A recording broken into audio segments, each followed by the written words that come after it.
नेपाल के नए कस्टम नियम का असर, सीमावर्ती बाजारों में सन्नाटा। नमस्कार, आप देख रहे हैं सिटी पोस्ट लाइव। मैं हूं सृष्टि राज। अप्रैल 2026 से लागू नेपाल सरकार के नए कस्टम नियमों ने भारत नेपाल सीमा से जुड़े बिहार के बाजारों पर गहरा असर डाल दिया है। नए प्रावधान के अनुसार भारत से 100 नेपाली रुपए से अधिक मूल्य का सामान नेपाल ले जाने पर कस्टम ड्यूटी देना अनिवार्य कर दिया गया है। पहले जहां हजारों रुपए तक की खरीदारी बिना टैक्स के हो जाती थी, वहीं अब सख्ती ने आम लोगों और व्यापारियों दोनों की मुश्किलें बढ़ा दी है। अब मधेश के लोगों पर सबसे ज्यादा असर पड़ा है। जी हाँ, इस फैसले का सबसे अधिक प्रभाव नेपाल के तराई क्षेत्र के लोगों पर पड़ा है, जो रोजमर्रा की जरूरतों के लिए भारतीय बाजारों पर निर्भर रहते थे।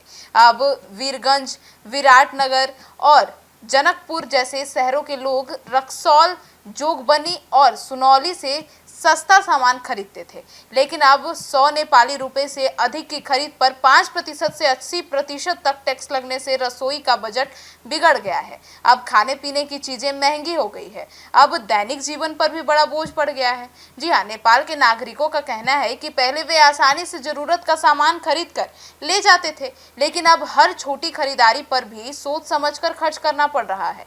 अब सत्याग्रह एक्सप्रेस से यात्रा कर रहे यात्रियों ने बताया कि नए नियम के कारण परिवार का मानसिक खर्च बढ़ चुका है और जीवन पहले की तुलना में अधिक कठिन हो गई है। अब भारतीय दुकानदारों की बिक्री में भी गिरावट हो गई है।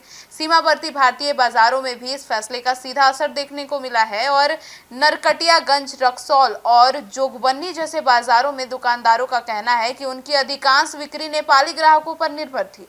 अब ग्राहकों की संख्या में भारी कमी आई है, जिससे व्यापार प्रभावित हुआ है। अब कई थाने जो थोक दुकानदार हैं, वो ग्राहकों का आना लगभग बंद ही हो गया है, तो वे परेशान भी दिख रहे हैं। अब बॉर्डर पर सख्ती और भी बढ़ा दी गई है। नेपाल की आर्म्स पुलिस फोर्स द्वारा सीमा पर चौकसी काफी सख्त कर दी गई है। बैग और सामान की गहन जांच की जा रही है और लाउड स्पीकर के जरिए लोगों को टैक्स नियमों की जानकारी भी दी जा रही है। बिना परमिशन भारतीय नंबर की गाड़ियों का प्रवेश भी रोक दिया गया है। चेक पोस्ट पर लंबी कतारें और भीड़ अब आम लोगों को काफी तंग कर रही है। अब रोटी बेटी के रिश्ते पर भी असर आ गया है। जी हाँ, भारत और नेपाल के बीच वर्षों से चल रहे रोटी बेटी के रिश्ते पर भी इस फैसले का असर पड़ रहा है।